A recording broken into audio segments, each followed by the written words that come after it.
Imagine reaching the final moments of your life and realizing that everything you chased, every fear, every sacrifice, was never truly yours.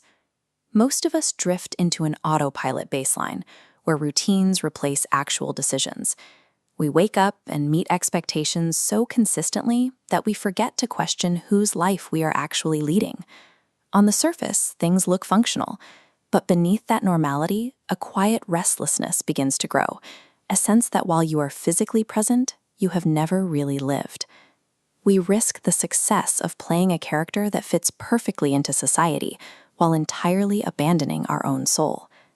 Clarity often arrives in the moments we avoid most, when the external noise fades and we are left entirely alone with our thoughts. We use constant digital connection and hyper-productivity as a shield.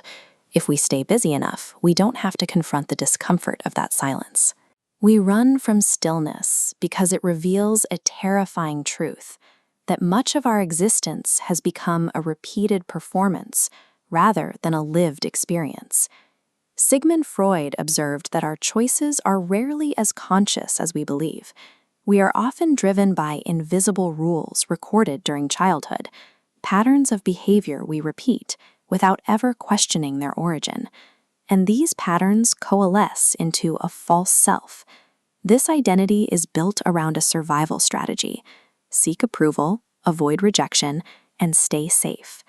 Friedrich Nietzsche warned of the herd mentality, where individuals voluntarily trade their unique authenticity for the comfort of belonging to the crowd. And this creates a paradox of control. By attempting to grip life tightly to keep it predictable, we actively suffocate our ability to feel alive. The false self functions as a defense mechanism, prioritizing social status and stability over the messy vulnerability of actually experiencing reality. Beneath those societal labels exists the real self. Carl Rogers saw this as who you are when you stop striving for external approval and drop the character you've been performing. In every moment, we face a binary choice: retreat into the safety of routines or step outward into the uncertainty of growth.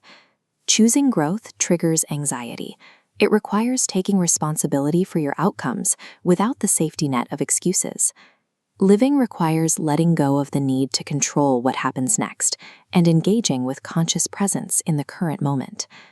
True living is the act of dismantling the protective cage of the false self. It is a decision to participate fully in reality, even when it feels terrifying. Our unconscious patterns begin to break when we deeply understand that our time is finite. Martin Heidegger called this being toward death.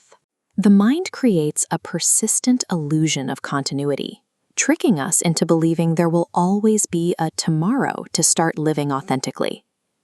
Facing the hard limit of a lifespan burns away superficial concerns. The fear of judgment and the need for approval lose their weight when measured against the end of your time. Acknowledging death creates clarity. It serves as the mechanism that forces us to stop postponing what truly matters.